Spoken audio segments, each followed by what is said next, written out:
Welcome to our new video दोस्तों। आज हम एक और कंप्यूटर डिवाइस के बारे में बात करने जा रहे हैं। कंप्यूटर डिवाइस के टॉपिक के बारे में बात करने जा रहे हैं। तो आपका स्वागत है हमारे चैनल में ब्लॉग्स विद अनिकेत। और आपने मेरा प्रीवियस वीडियो देखे होंगे और अभी आप वीडियो देख रहे हो तो शायद आपने मुझे सब्सक्राइब और लाइक कर दिए होंगे। तो दोस्तों आज हम सेकंड पार्ट में ये बात करने वाले हैं। कल हमने बात कर रहे थे बेसिक्स ऑफ कंप्यूटर, कंप्यूटर होता क्या है, कंप्यूटर की वर्किंग क्या है। तो आज हम बात करने वाले हैं, हम इस चीज़ की बात करने वाले हैं, parts of computer device.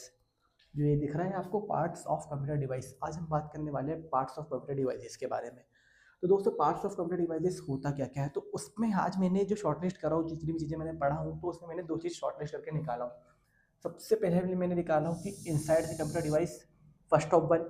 And second में निकाला हूँ मैंने आउटसाइड दी कंप्यूटर डिवाइस। तो इनसाइड कंप्यूटर डिवाइस में क्या होता है और आउटसाइड कंप्यूटर डिवाइस में क्या होता है, ये दोनों चीज़ें मैं आपको एक वन बाय वन बताऊंगा। सबसे पहले इंपॉर्टेंट है अपने लिए इनसाइड की चीज़ें जानना। तो दोस्तों शुरू करते हैं हम इनसाइड में जो जो चीज़ें उसके बारे में जानने के बारे में। तो सबसे पहले हम स्टार्ट करते हैं कि इनसाइड में सबसे पहले बात करते हैं मदरबोर्ड की। मदरबोर्ड होता क्या है, आप यहाँ लिखा है मदरबोर्ड होता क्या है। तो मदरबोर्ड एक बोलेंगे जो सारी परफॉर्म करता है। जैसे हमारी बाइक है, बाइक में सबसे इंपॉर्टेंट चीज़ है, अगर बाइक में अगर इंजन नहीं रहेगा तो बाइक यूजलेस है। वैसे ही अगर हमारे घर में जैसे मिक्सर ग्राइंडर है, मिक्सर ग्राइंडर में अगर मोटर नहीं रहेगी तो वो यूजलेस है। वैसे ही अगर हमारे घर गैस सिलेंडर है, उसमें गैस नहीं रहेगी तो वो अपने लिए यूजलेस है। वैसे ही मदरबोर्ड एक ब्रेन है, जैसे हमारा एक ब्रेन है, वैसे ही कंप्यूटर का ब्रेन मदरबोर्ड है। जो सारी टेक्निकल चीज़ें होती, सारी परफॉर्मेंस होती, सारी प्रोसेसिंग होती है, वो मदरबोर्ड के थ्रू ही होती है। इतना आपको क्लियर हो गया। उसके बाद सेकंड चीज़ आती है कि सेकंड चीज़ है ये अपनी सीपीयू। सीपीयू का फुल फॉर्म आपको पता है, मैं एक बार और लिख देता हूँ। CENTRAL, centre, processing unit. तो सीपीयू का फुल फॉर्म है सेंट्रल प्रोसेसिंग यूनिट। इसके बारे में मैंने कल बताया था, आज भी आपको छोटे से रूप में आपको समझा देता हूँ। सीपीयू का मतलब होता है किसी भी डेटा को प्रोसेस करना, इनपुट लेना, प्रोसेसिंग करना, आउटपुट देना। सीपीयू का काम होता है प्रोसेसिंग करना, जो सीपीयू के अंदर ही मदरबोर्ड लगा रहता है, जो परफॉर्म करता है। आगे बात करते हैं सीपीयू के अंदर और क्या क्या रहता है, तो सारी की सारी चीज़ें जो इनसाइड रहती है कंप्यूटर के। तो दोस्तों थर्ड नंबर में जाते हैं हम रैम। रैम का फुल फॉर्म भी कल मैंने बताया था, आज और बता देता हूँ आप लोगों को। रैम का फुल फॉर्म है random access memory, RA, random access memory. RAM का फुल फॉर्म है रैंडम एक्सेस मेमोरी। ये सिर्फ हमारे डेटा को लेगा, रीड करेगा और आउटपुट कर देगा। मतलब इसका सिंपल फार्मूला ये है कि ये सिर्फ प्रोसेस करने वाली टेम्पररी स्टोरेज है। आपको इतना याद है, कल मैंने बताया था टेम्पररी स्टोरेज है, परमानेंटली नहीं है। परमानेंटली स्टोरेज की बात अब हम करेंगे, जो SSD और HDD होता है स्टोरेज, ये परमानेंट स्टोरेज होता है, जिसमें ऐसे हम देखते हैं ना कितने GB का स्टोरेज है आपके फ़ोन में, 128, 32। कल बात करें हमने, तो ये भी एक उसका डिवाइस है। उसके बाद आ जाते हैं हम, एक नया वर्ड आज आपको पढ़ने का मिलेगा, GPU। GPU का फुल फॉर्म क्या होता है मैं आपको बता रहा हूँ। जब आपने देखे हो कि पबजी खेलते हो, कोई भी गेम्स खेलते हो, जैसा प्ले स्टेशन में गेम खेलते हो, चाहे कंप्यूटर में गेम खेलते हो, तो ग्राफिकल जो अच्छी इंटरफेस दिखते हैं, VFX वगैरह, उसके कारण दिखते हैं। तो देखा आपने, सुना होगा कंप्यूटर में कितने GB ग्राफिक्स कार्ड है, तो बोलेंगे 2 GB का, 2 GB graphics card, GRA graphics card. तो GPU का फुल फॉर्म होता है ग्राफिक्स, जो ग्राफिक्स कार्ड प्रोसेसर लगा रहता है ना, उसको GPU बोलते हैं। इतना क्लियर हो गया। अब हम आगे हम बात करेंगे कि हमारा क्या है, चौथा नंबर 6 में है power supply. Power supply, how to perform. अगर इलेक्ट्रिकल कोई चीज़ें, मान लो बल्ब जल रहा है, और जो भी चीज़ें हम अपन पढ़ रहे हैं, जो भी चीज़ें कर रहे हैं, मतलब परफॉर्म, जो मोबाइल भी चार्ज कर रहे हैं, तो बिना चार्जर के अपना मोबाइल चालू हो पा रहा है क्या, नहीं हो पा रहा है। बल्ब कैसे चालू हो रहा है, फैन कैसे चालू हो रहा है, जैसे ये माइक लगा है तो माइक कैसे चार्ज किया मैंने, तो ये सब चार्ज किया हूँ मैंने किसके थ्रू, पावर सप्लाई के थ्रू। अब बिना पावर सप्लाई के तो कोई भी चीज़ परफॉर्म करेगी नहीं, चाहे वो बाइक हो। फ्यूल डालेंगे, स्टार्ट करेंगे, पावर सप्लाई से चालू होगी। Mixer grinder sorry, mixer grinder हुआ। ऐसे ही कंप्यूटर में पावर सप्लाई रहती है, वायरिंग कनेक्शन रहता है, जिससे आप इलेक्ट्रिसिटी लेके वो परफॉर्म करता है। इतना क्लियर हुआ। और सबसे लास्ट में एक और चीज़ है, ये वर्ड नॉर्मल है, जो आपको दिखता है, आवाज़ आती है ना, कूलिंग फैन। कि कंप्यूटर डिवाइस क्या होता है, इलेक्ट्रिसिटी से चल सॉरी सर्दी हो गई मेरे को, कोई बात नहीं।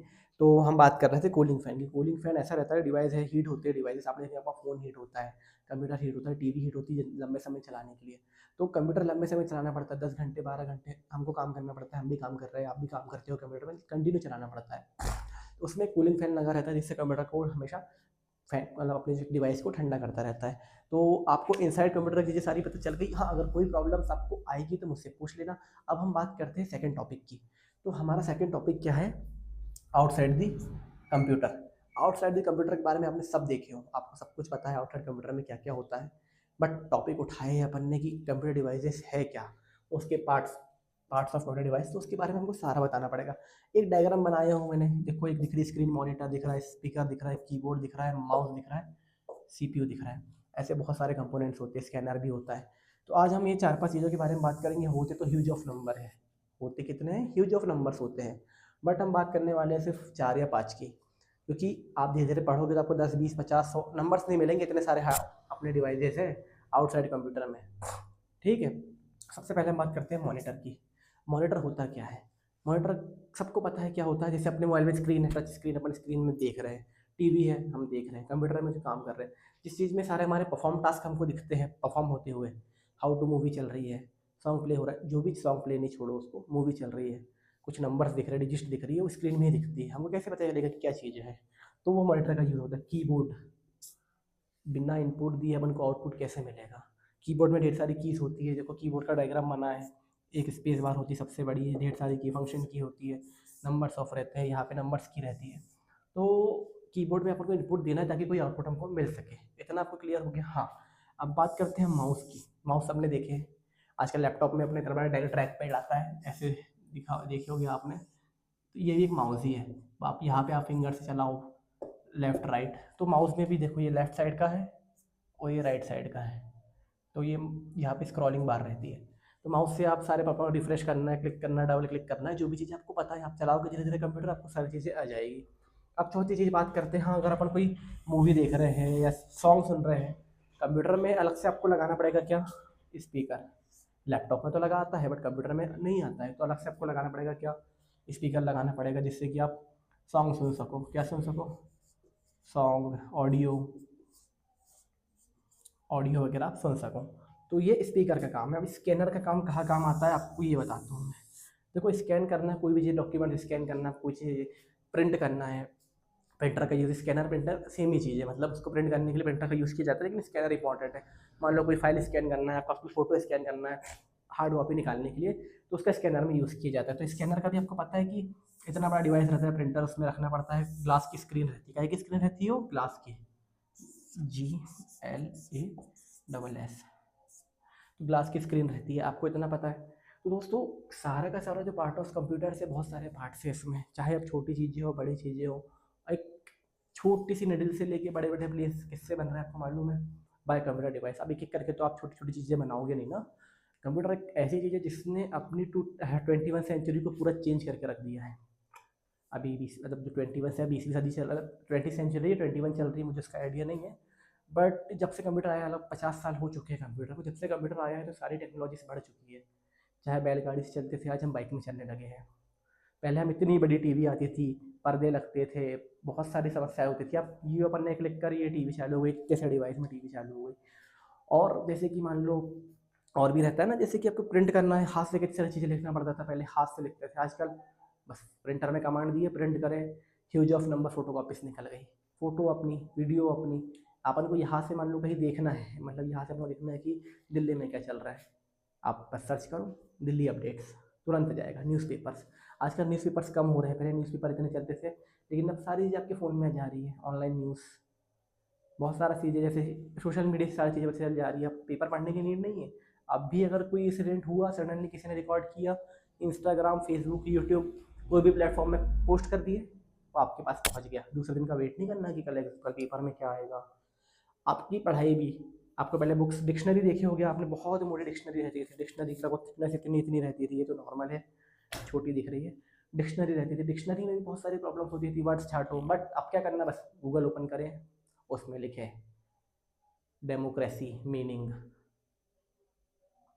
मतलब मीनिंग्स जो भी निकालना है, एग्जाम्पल जो भी है आप देख लो कि क्या बोलते हैं, हाँ, मेंटेलिटी को हिंदी में क्या क्या बोलते हैं, स्मोकिंग को हिंदी में क्या बोलते हैं, तो सारी की सारी चीज़ें जाएगी, चाहे आप कोई सी भी लैंग्वेज हो, हिंदी टू इंग्लिश नहीं, हिंदी टू आप तमिल, अदर्स लैंग्वेज, ग्लोबल जितनी भी लैंग्वेज सारी आप पता कर सकते हो by internet, by computer. Possible क्यों हुआ कि कंप्यूटर टेक्नोलॉजीज आई है, बार बार हम आप मेहनत कर रहे हैं ताकि आगे जाके सब चीज़ें आप लोगों को क्लियर हो, क्योंकि अगर आपको एडवांस में कोई चीज़ें पढ़ना है तो आपको पहले बेसिक्स क्लियर होना चाहिए। आपको मैं पहले भी बताता हूँ, अगर आपको 5 मंजिल की बिल्डिंग बनाना है तो फाउंडेशन बहुत मजबूत होना ज़रूरी है, और फाउंडेशन नीचे ही रहता है, उसके ऊपर ही सारी बिल्डिंग बनती है। दोस्तों याद रहे, बेसिक्स अगर आपका क्लियर है ना तो आपको आगे कोई प्रॉब्लम नहीं जाएगी। तो बेसिक्स में इंपॉर्टेंट ध्यान दीजिए। जैसे मैंने बहुत सारे कॉन्सेप्ट डालता हूँ, बेसिक्स से लेकर एडवांस तक के डालता हूँ मैं। क्यों डालता हूँ? क्योंकि बेसिक्स अगर क्लियर हो गए तो एडवांस में जाने में दिक्कत नहीं होती है। साइकिल चला लिए तो आप कोई भी दो दो व्हील वाली व्हीकल चला सकते हो ना। मान लो बैलेंसिंग करना सीख गए आप, दो व्हील में साइकिल कैसे बैलेंस कर रही है। बस आप इजीली आप ये सारी चीज़ें कर सकते हो कि बाइक चला लोगे, बड़ी बाइक चला लोगे, बुलेट चला लोगे, फिर बिना ब्रेक की बाइक गाड़ी भी चला लोगे, आप इतना एडवांस हो जाओगे। बट पहले साइकिल आना चाहिए ना, जब जाके तो आप बाइक के ऊपर स्विच होगे। डायरेक्ट बाइक चलाओगे तो क्या होगा? एक्सीडेंट हो जाएगा। तो दोस्तों आज का टॉपिक हम यहीं पे ख़त्म करते हैं। आपको मेरे ब्लॉग वीडियो अच्छे लग रहे हैं तो मेरे चैनल को आप सब्सक्राइब कर लीजिए, लाइक करिए, कमेंट करिए, शेयर करिए, ताकि मैं धीरे धीरे आगे बढ़ूँ।